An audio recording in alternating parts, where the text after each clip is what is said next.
Thanks for taking time out of beer drinking to come learn about drinking beer. I've got a panel made up of, actually no, are you a Cicerone? No, I'm not. Yeah, no Cicerones, but that's cool. It's really more how to taste beer like a pro. That's what I've been saying. Nick. So on my panel, we've got Lauren O'Neill, who is the beer program manager at Mohawk Bend, which, if you don't know, is a fantastic beer bar in Echo Park with 70 taps. 70 taps dedicated to California craft beer, and so she's going to give us the perspective from kind of a beer bar standpoint, what you need to know about beer service and how you kind of evaluate beer from the perspective of trying to sell it. Chris Walowski is a brewer at Smog City Brewing. He's also a biochemist. He is a fantastic palate who's really obsessed with quality control of beer. Can you guys hear me okay? Is this to the story? All right? All right, good. So he's going to give us a perspective of a palate on evaluating beer from a brewer's perspective, and if a beer is, up to the standards of what he imagined when he's making the beer. On the end is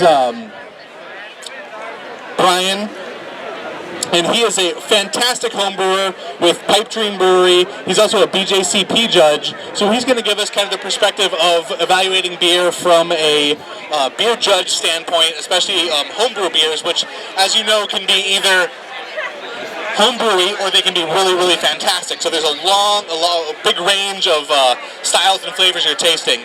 And so I want to start off by talking about the mechanics of tasting a beer and the difference between drinking a beer and tasting a beer. One of my heroes in beer is Randy Mosher. He's a beer writer and brewer and designer. He wrote the book on tasting beer called Tasting Beer, and I just got to interview him on Monday. It was a wonderful experience, and I asked him this question: what's the difference between tasting beer and drinking beer? And he said, intention. So you can drink a beer with the intention of just having something you enjoy, experiencing bitterness, experiencing refreshment, experiencing intensity or lack of intensity, and just kind of enjoying the moment in which you're tasting the beer. With people, right now, we're all drinking beer, right? And he said tasting beer is a mindset that you have to have. You have to open your mind up to whatever flavors are coming across your palate. You have to be willing to accept kind of a crazy thought you have or an interesting idea that you wouldn't expect from a beer, and to be kind of tuned into the sensory experience and the neurological effects that are going on. It got pretty geeky talking to this guy, I'm not going to lie. We're not going to get that geeky, but sorry, I'm going to pull my notes out real quick. In your palate that don't normally get touched when you drink a beer. So when you get that retronasal, if you do that right now, if you've got a beer, you can tell you're going to get kind of a more intense, a different side of the beer that you may miss if you're just quaffing, which is cool. But if you're trying to taste, so I actually introduced my panel already, but again, just tell me your name and tell me a little bit of your background and maybe what of a favorite beer or a favorite style that you love to kind of get in that zone with is. Hi, my name is Lauren. I've been the beer manager at Mohawk Bend for the last couple of years. Can you guys hear me? Awesome. So my first year, I also managed the beer program at Tony's Darts Away too. As far as style preference, I love sours. I really geek out about them. I seek them out. I just appreciate the craftsmanship and time that goes into making a good sour. I love them, yes. Are you picking up the mic? Is the mic? Yeah. Okay, good. Hi, my name is Walowski. Like John said, I'm one of the brewers at Smog City, and I have a background in biochemistry. For me, beers that really kind of get me going is a really nice IPA and, like Lauren said, a really well-crafted sour beer. I think there's a lot of good flavors and complex flavors you can kind of pick up from both of those styles. You're filming okay now? And my name is Brian. I've been homebrewing for about 10 years, started in 2005. I've been judging for about 7 or 8 years now. Competitions all over Los Angeles, San Diego, and Northern California. As far as styles of beer, I think the styles of beer that I like the most are probably Belgian beers. I really have been working for years on brewing Belgian Dark Strongs and Belgian Golden Strongs is kind of like my focus. but never excluding other styles as well. Stop. Belgian beers, I really have been working for years on brewing Belgian Dark Strongs and Belgian Golden Strongs is kind of like my focus, but never excluding other styles as well. I'm going to go over here for a second, because we're going to start with Brian.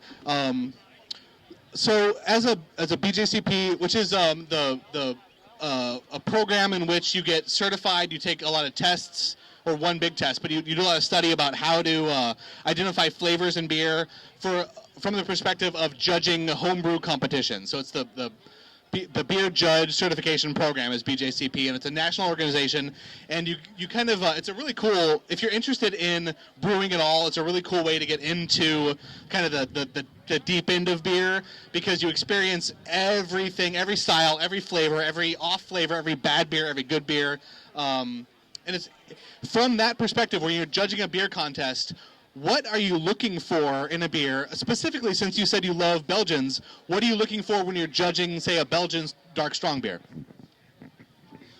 Right. So so just to go into the beer judging side, so in the beer judging world, you're really laser focused on a style that has been defined and written down. And so when you're judging the beer, you're basing it off of what that beer should be, rather than just, do I like this beer? It's a lot of, how is it brewed? Are there flaws in it? And so with the Belgian Dark Strong, you're really paying attention to a lot of the yeast aromatics and flavors, because so many of the Belgian styles are based around what can be produced out of the yeast, and that's different fermentation temperatures, and different age. So you have a low gravity or low alcohol beer.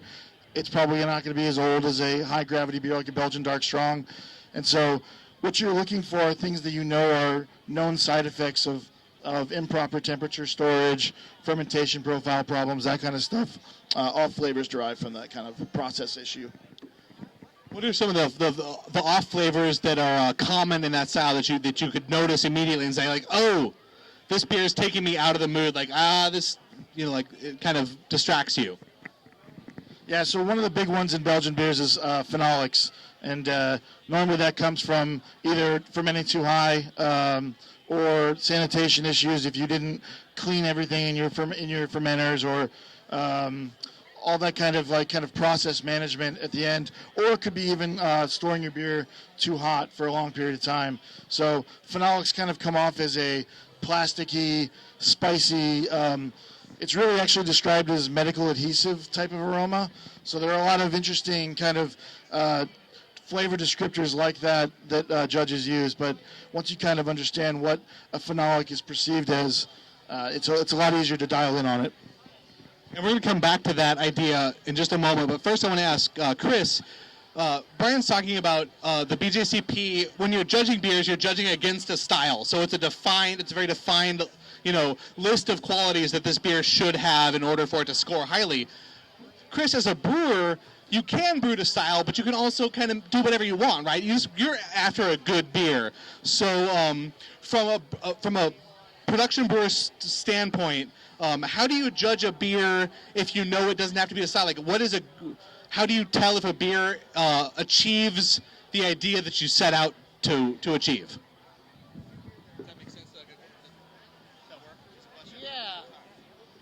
So for our core brands, we're always constantly looking at, during fermentation profile, during the brewing process, the whole step away. We're always checking, we're always tasting. And like John said, it's not necessarily a style of beer that's to a style, so it can't be judged against a rubric. We kind of have this ideal situation or idea of what the beer should taste like and what the beer should look like. And so we just use our palates and kind of go for, does it hit all those things we want? Does it have the right malt profile for us? Are we getting the right sort of hop profiles across? How is the bitterness? Is it too high? Is it too low? Is it conflicting with anything else? Overall, is it a balanced beer? Would I drink more of this beer? That's a big thing for me is how much of that beer do I want to drink? For me, if it's an awesome beer, but I only want to drink like maybe a couple ounces, maybe you can make it more drinkable. So we're going to come back to that point in a moment too, but first I want to ask Lauren, so you exist kind of in between the idea of every beer has to adhere to a style perspective, which is kind of the BJCP model, and the brewer's model, which is like, I do what I want. Like, if this beer is tasty, we're going to sell it. So as a manager of a beer program in which you're selling beers to people that may or may not know what they're getting into, how do you evaluate if a beer is something you're going to put on? You know, like, is there a process in which you go through to judge it against the style, or just judge it against it being, oh, no, this is really tasty no matter what the style is? Well, whenever I tap a keg, first off, I go through a tasting process to make sure that there are no off flavors, to make sure that it's not oxidized or it hasn't soured when it's not supposed to, that sort of thing. Also, we are pretty IPA heavy, so it's really important that I make sure I check the date on the collar of the kegs to make sure that the beer is fresh that I'm receiving. As far as styles that I choose and my process for choosing them, I really go for balance. I want to have a balanced list. I like to have beers that are very true to style and classic, but also beers that are maybe a little more exotic, where the brewer played around a little bit and maybe add some peppers or fun spices or something unique and different. I want to make sure that there's something for everybody. And that's an interesting point, because 70 Taps at Mohawk Bend, it is IPA heavy. That's kind of the milieu we live in, right? But how do you find that balance where you know you've got enough hoppy beers on, and you know you've got enough, like, what do you look for to balance out all those IPAs as far as other styles? So the way our menu is broken down is through flavor categories. So I usually have maybe like 5 to 8 light beers, which would consist of like a Kolsch, a Pilsner, a Helles, a cream ale. And then I usually have maybe like 10 beers that are a little roastier or nuttier, like an Irish dry stout, a brown ale, those sorts of things. And then maybe like 20 hoppy beers and like 5 to 10 Belgians, like 5 to 10 exotics. That sort of thing. So we're going to start with Lauren again, and we'll just work down on the same question. What's the difference between a good beer and a great beer, and how do you tell? Like, what happens when you're tasting a beer that you know this beer is great, as opposed to just being, oh, this is a good beer? For me, for a beer to be good, it really comes down just to drinkability. If my immediate instinct once I take a sip of a beer and set it down is to pick it back up again and take another sip, that's a sign of a good beer. Just that basic level of enjoyment and pleasure. What makes a beer excellent for me is if it's a really memorable experience. Like, I remember the first day I drank a supplication, and it was like, which is a sour from Russian River. And it was like a really, really hot summer day, and I remember that day because that beer is memorable and that beer is excellent.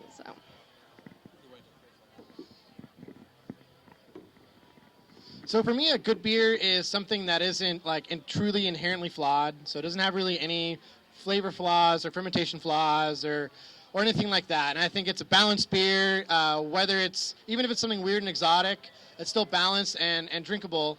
And if it's kind of more to style, then it's something that kind of meets the style.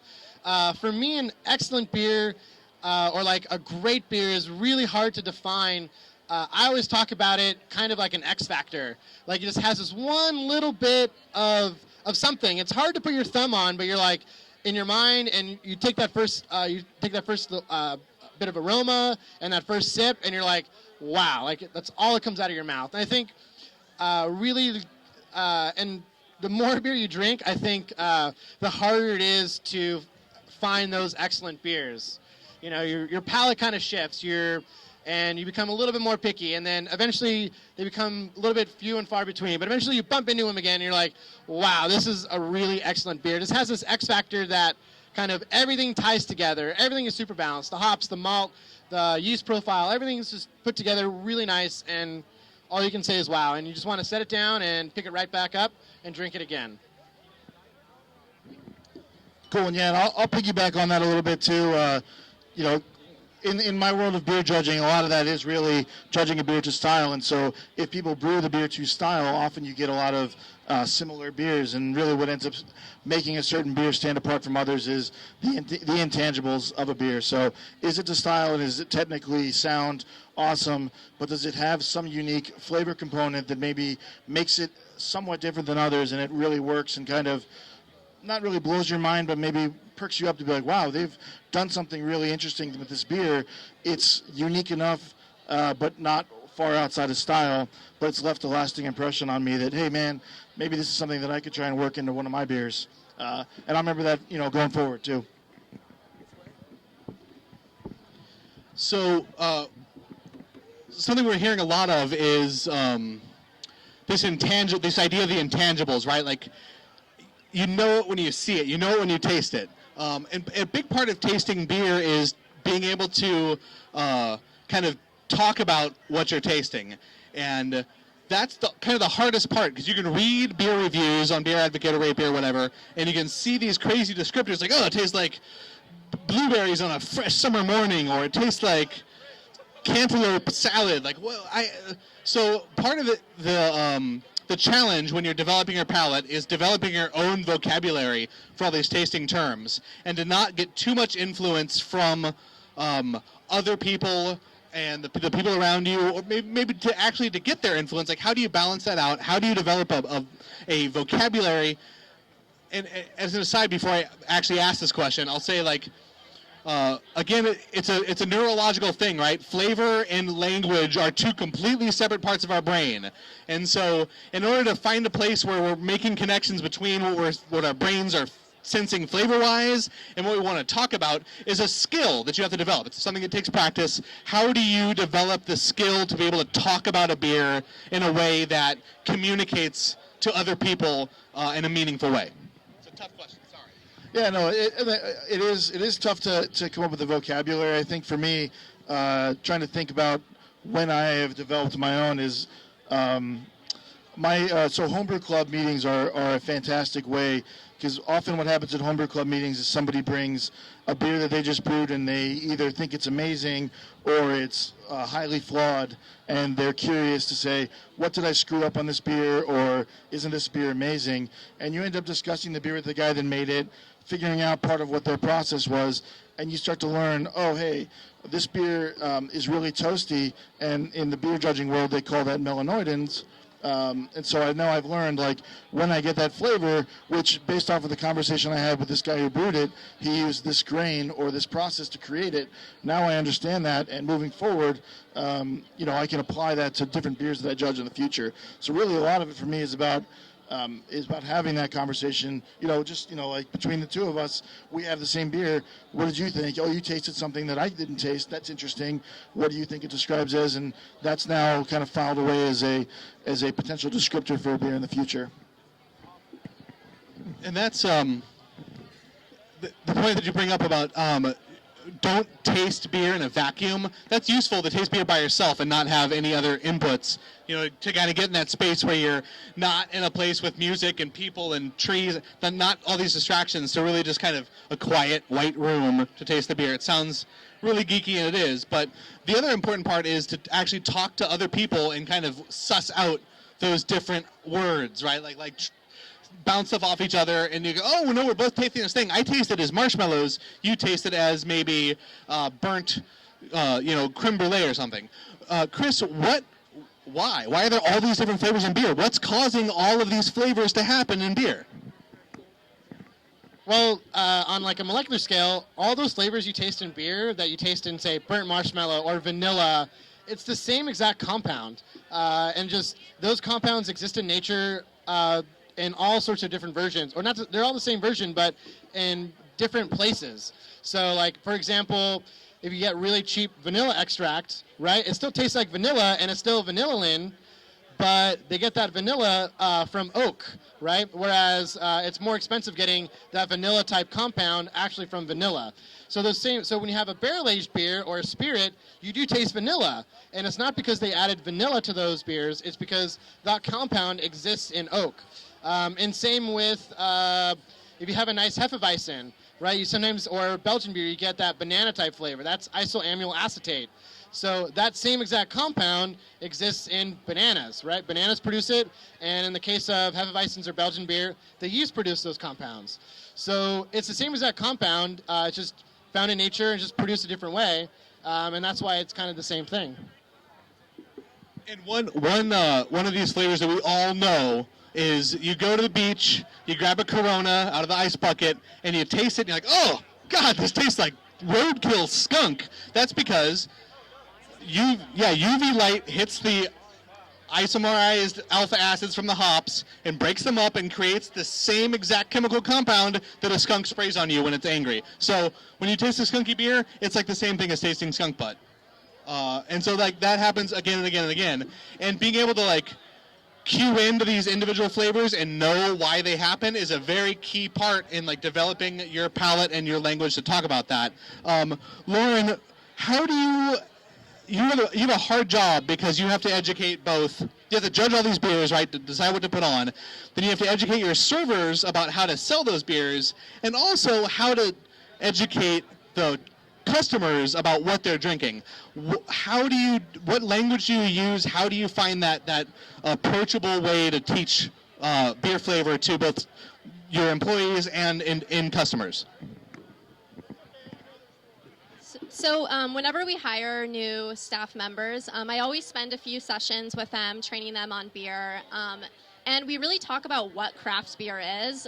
To me, it's about the craftsmanship and integrity behind the recipe, but also just the quality of the ingredients that are used. So we talk a lot about the main ingredients of beer, like malted barley, hops.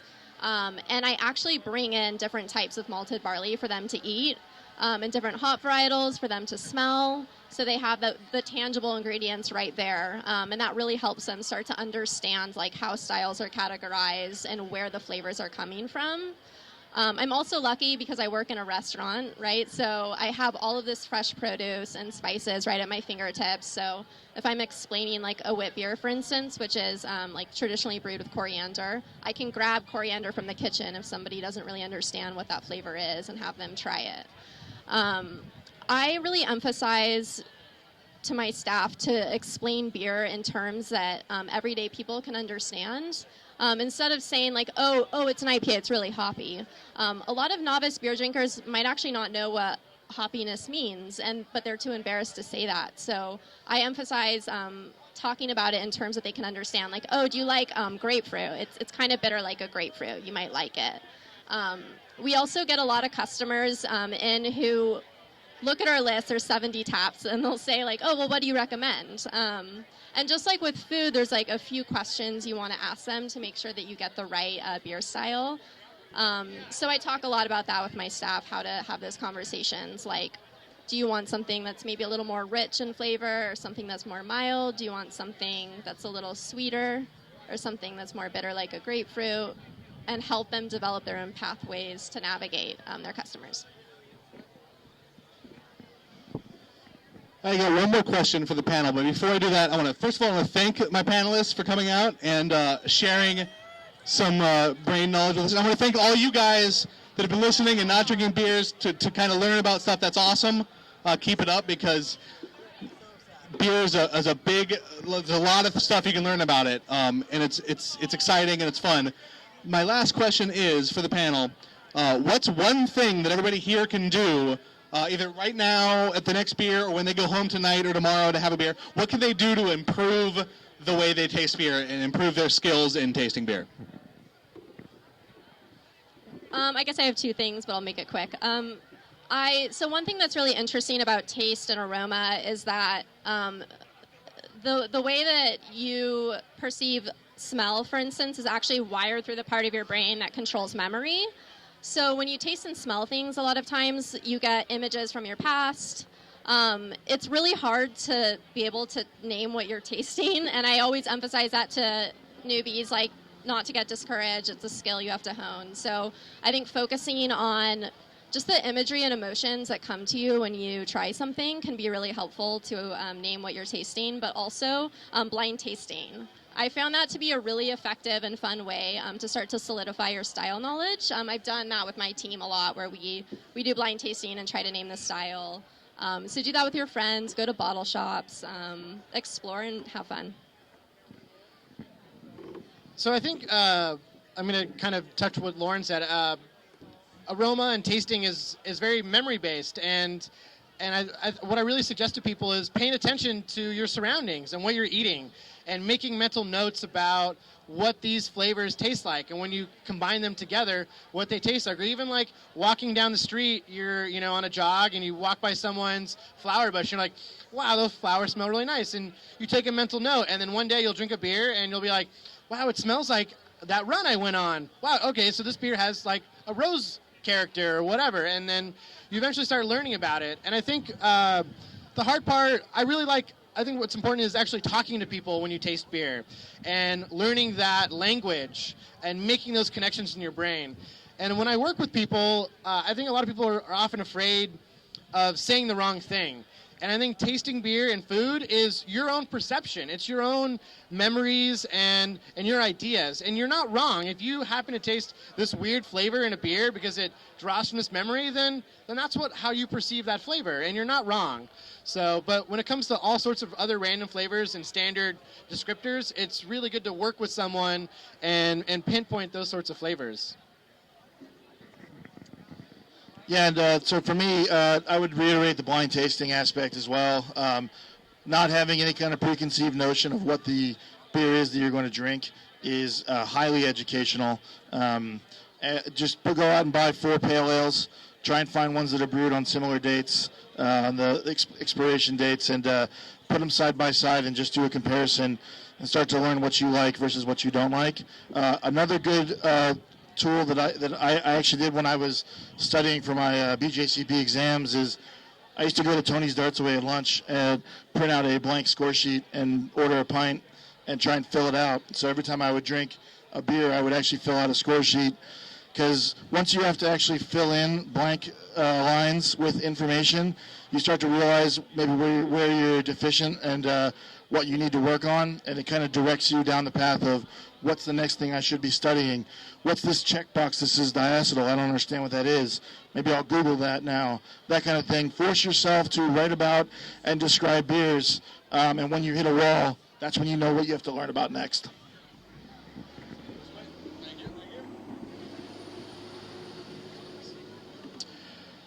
The memory thing is really important and really cool, and if you guys haven't experienced a beer in which it makes you think of grandma's kitchen or your childhood backyard or high school lunchroom, which is a weird one, but whatever, it's a really cool experience, and I hope that you guys all have it soon. And the important part to remember is don't discount your own brain telling you, why does this beer reminds me of grandma? Why is that?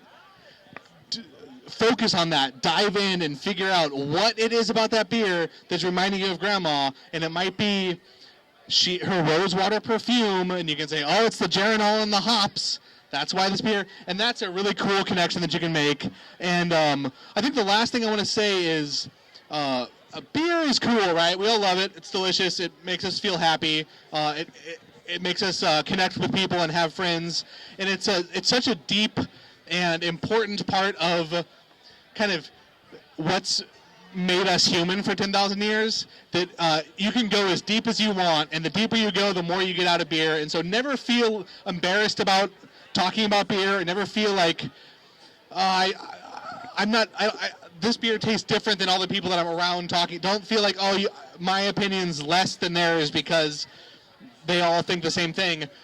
The dissenting opinions in beer are also very important. They can somehow help other people realize what's going on too. And tasting beer is a journey, and it's a lot of fun. And I want to thank my panelists, thank everybody here. LA Beer Week. Cheers.